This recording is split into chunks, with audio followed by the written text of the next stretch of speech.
New York সহ উত্তর আমেরিকায় আগামী 16 জুন রোববার মুসলিম বিশ্বের সবচেয়ে বড় ধর্মীয় উৎসব পবিত্র ঈদ উল আজহা পালিত হবে। সাধারণত আমেরিকায় এই কোরবানির জন্য সুপার মার্কেটগুলোতে কোরবানির অর্ডার নেওয়া হয়। প্রতি বছর বিপুল সংখ্যক প্রবাসী বাংলাদেশি কোরবানি দিয়ে থাকেন, আবার অনেক প্রবাসী বাংলাদেশে অর্থ পাঠিয়েও কোরবানি করে থাকেন।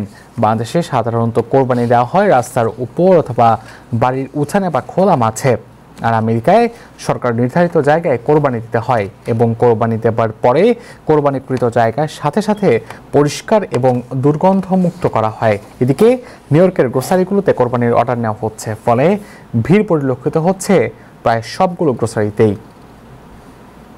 বাংলাদেশে যখন ঈদ কোরবানি আসে তখন দেখা যায় দাম ডাবল করে দেয় প্রত্যেকটা জিনিসের, কিন্তু সে তুলনায় এই জায়গায় দাম অনেক তারা সেল দিয়ে দেয়, কমে আমরা অনেক কিছু পাই। কিন্তু আমি এই জায়গায় কোরবানি করি না, বিশেষ করে আমি বাংলাদেশে কোরবানি করি। কালকে টাকা পাঠাইছি অলরেডি আমি, কিন্তু আমি বাজার করি সবসময় এই জায়গা থেকে। এদের দাম খুবই কম এবং অনেক বিজি থাকে এরা সবসময়।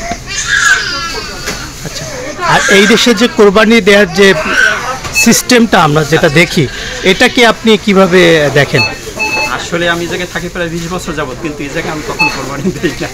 আমি সবসময় বাংলাদেশে টাকা পাঠাই, ওই জায়গায় আমার ফ্যামিলি আছে আর তারাই এগুলো করে আর কি। আমি কালকের অলরেডি পাঠাইছি টাকা।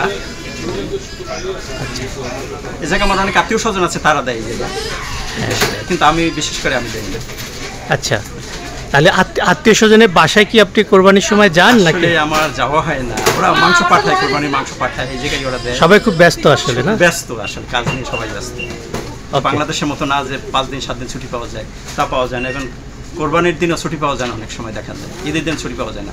এবার যে কোরবানির দিন আমার কাজ আছে, ওই দিন হচ্ছে আপনার এই ফাদার্স ডে। আচ্ছা আচ্ছা। এইখানে যে কুরবানিগুলো গ্রোসারিতে হয়, এই গ্রোসারি কুরবানিগুলা কে কুরবানির জবাইটা করে, যারা গ্রোসারি কুরবানি দিচ্ছে তারা কেউ দেখতে পারে না, যার বিশ্বাসের উপর ডিপেন্ড করেই কুরবানিটা দেয়।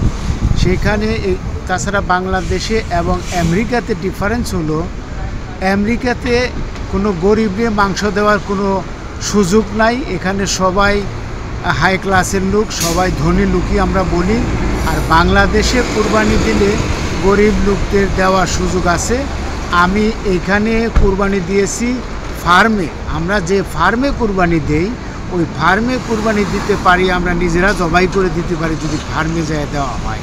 আমি এখানে ফার্মেও দিয়েছি 2টা গরু কুরবানি, এবং বাংলাদেশেও আমি এখন এই যে কুরবানির টাকা বাংলাদেশে কুরবানি দেওয়ার জন্য পাঠাচ্ছি। তবে এখানকার কুরবানির চেয়ে আমি বাংলাদেশের কুরবানিটা স্বাচ্ছন্দ্য বেশি ফিল করি। গরিব মানুষে এই কুরবানি হকটা বেশি পাচ্ছে, সেই বিধায় আমি বেশি ইসলামিক দৃষ্টিকোণ থেকে ভালো মনে করি। দর্শক, এ সম্পর্কে আরও বিস্তারিত জানার জন্য আমরা যুক্ত হয়েছিলাম আমাদের প্রতিনিধি এইচ.কে সোহাগের সঙ্গে। দর্শক, আমি নিউ ইয়র্ক থেকে এইচ.কে সোহাগ আপনাদেরকে জানাচ্ছি এবছরের কোরবানি উপলক্ষে আমরা আজকে এসেছি ওজন পার্কে অবস্থিত আব্দুল্লাহ গ্রোসারি সুপার মার্কেট, এবং তার স্বত্বাধিকারী আমার সাথে আছেন। আমরা আজকে যে প্রতিবেদনটি নিয়ে এসেছি সেটা হলো যে মানুষ জানতে চায়, সাধারণ মানুষ এবং বিশেষ করে আমাদের বাংলাদেশের মানুষ জানতে চায় যে আমেরিকাতে কিভাবে কোরবানি দেয়া হয়। এই বিষয়টি আসলে অনেকেই জানেন না এবং জানতে চায় নতুন করে। তো আমরা এবছর কিভাবে কোরবানির অর্ডারগুলো নিচ্ছে গ্রোসারি বা সুপার মার্কেটগুলো, সেই বিষয়ে আজকের প্রতিবেদনটি আপনাদেরকে জানাবো, এবং এই মাংস কিভাবে বণ্টিত হয় মানুষের মাঝে, এবং এবছর কত টাকা দরে, যেটি আমরা পাউন্ড বলি মাংসের, এই পাউন্ড কত টাকা দরে তারা অর্ডার নিচ্ছেন, সেই বিষয়টি আজকে জানবো। তো আমরা কথা বলবো এর আব্দুল্লাহ সুপার মার্কেটে অথবা গ্রোসারির স্বত্বাধিকারী যিনি আছেন তার কাছ থেকে। চলুন। তো আপনারা তো সবাই জানেন যে যে কোনো কান্ট্রিতে তার একটা নিজস্ব একটা রুলস এবং রেগুলেশন থাকে। সেই রেগুলেশন অনুযায়ী আমরা কোরবানিটা দেওয়ার ব্যবস্থা করি, এবং আমরা সর্বোচ্চ চেষ্টা করি যে হালাল ওয়েতে, যেমন আমরা এখান থেকে আমাদের ফার্ম আছে, সাধারণত আমরা মক্কা হালাল ফার্ম যেটা আছে, আজিজ হালাল ফার্ম যেটা আছে, এদের কাছে আমরা অর্ডারটা দিয়ে থাকি। তো এই অর্ডারটা দেওয়ার প্রথম পর্যায়ে হলো যে কাস্টমারের কাছ থেকে আমরা অর্ডারটা কালেক্ট করি, যে আমাদের সাধারণত একটা গরুকে 7টা ভাগ করা হয়। 7টা ভাগ করে আমরা গরুটাকে এখানে নিয়ে আসি, এসে এখানে আমরা কেটে এইটা 7টা ডিস্ট্রিবিউট করে দিই এবং যার যার নাম অনুযায়ী আমরা সেটা ডিস্ট্রিবিউট করি। আর খাসির জন্য একটা ভাগের জন্য একটা খাসি দিয়ে থাকে সাধারণত। এই খাসিটাকে আমরা এভাবে নিয়ে আমরা যে ওয়েট আসে সেই ওয়েট অনুযায়ী দামটা ধরে আমরা কাস্টমারকে ডিস্ট্রিবিউট করে থাকি। আরেকটু আমি ক্লিয়ার করে বলতে চাই যে আমরা সাধারণত বিশেষ করে আমি এখানে নিউ জার্সিতে যে আমাদের ফার্ম আছে ওখানে আমরা চলে যাই। তো চলে গিয়ে সকালে আমরা নামাজ পড়ে তারপরে এখানে গরু জবাই করা হয়। তো এখান থেকে এক একটা দোকানে আমার যেমন এই আব্দুল্লাতে আমার এবার 18 থেকে 19টার মতো গরু আসবে, মান্নানে 18 থেকে 20টা আসবে, উডসাইডে 20 থেকে 24টার মতো আসবে, জ্যাকসন্স মান্নানে ওখানেও 30 থেকে 35টা আসবে, হিলসাইড মান্নানে এখানে প্রায় 50টার উপরে চলে আসে। এরকম করে দেখা যায় যে এগুলিকে আমরা প্রথম দিনে আমরা 25টা 20 থেকে 25টা গরু আমরা ডিস্ট্রিবিউট করার চেষ্টা করি এবং পরের দিনও আমরা ডিস্ট্রিবিউট করে থাকি। যে বাকি যারা আছে আমরা বলে দিই যে আপনারা মাংস সাধারণত কোরবানি হওয়ার পরে যে এখান থেকে আসতে হয়, এসে কেটে ডিস্ট্রিবিউট করতে যেটা সময়ের প্রয়োজন। তো সাধারণত 2টা থেকে 2:30টার পরে আমরা মাংস ডিস্ট্রিবিউট করা শুরু করি। তো সেটা ডিপেন্ড করে আসলে আমাদের ওখান থেকে নামাজের পরে যে জবাই করে নিয়ে আসে এই জন্য একটু মাঝে মধ্যে লেট হয়ে যায়, এই জন্য একটু লেটও হয়ে যায়। সো এইভাবে আমরা ডিস্ট্রিবিউট করে থাকি সাধারণত। গত বছরের মতো প্রতিবারই দেখা যায় যে একই রকম সাধারণত 150 থেকে 155 বা 160টার মতো গরু আমরা পেয়ে থাকি এবং সবগুলিকে 7টা করে ভাগ হয়। এরকম করে আমরা আসলে গরুর মাংস ডেলিভারিটা দেওয়া হয় না, আমরা এখান থেকে ডেলিভারি দেয় না, সবাই এখান থেকে পিক আপ করে। যারা যারা আসবে তাদেরকে মানে কোরবানির সাধারণত হয় কীভাবে যে 1 নাম্বার 2 নাম্বার এভাবে করে সব সিরিয়ালটা হয়।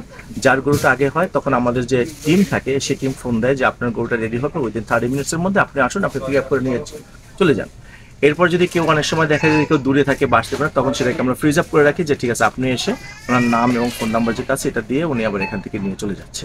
আচ্ছা, আমরা যেটা দেখি যে সাধারণত বাংলাদেশে কোরবানি দেওয়ার সময় হুজুর যারা মসজিদ থেকে অথবা মাদ্রাসা থেকে এসে এরা কোরবানির কাজে সহায়তা করে। তো এখানে আপনাদেরকে কারা সহযোগিতা করে, মানে আপনারা এই জিনিসটা একটু আমাদেরকে বলুন। এখানে যেটা হলো যে আমি যে ফার্ম দুটাকে জানি আমাদের যে মাংস দিক থেকে আসে এটা হলো আজিজ ফার্ম এবং আর যে মক্কা যেটা আছে এরা দুজনেই আমাদেরকে সাপ্লাই দেয়। তো এরা করে কি যে এখানে রেগুলেশন অনুযায়ী বা রুলস অনুযায়ী এখানে কিন্তু আপনাকে হুজুরকে যে জবাই করবে সেটা করতে দিবে না। এখানে যাবে, এখানে ওদের মধ্যে যে মুসলিম আছে জানেন তো এই ব্যবসাটা যারা করে তারা কিন্তু অ্যারাবিক বা ইয়ামিনি বা ইজিপশিয়ান যারা আছে এরাই করে, এরা সবাই মুসলমান। তো ওরা আছে যে সাধারণত এখন যে আরবিতে একটু ভালো জানে সে হ্যান্ডস রোটেট করে, এটা বিসমিল্লাহ আল্লাহু আকবার বলে সে হ্যান্ডস রোটেট করে এবং নামগুলো পড়ে। আর অনেক ক্ষেত্রে এরকম করেই আসলে চলে আসে। এবং এখানে সবচেয়ে মজার ব্যাপারটা হলো যে এই গরুটা কিভাবে আপনার স্বয়ং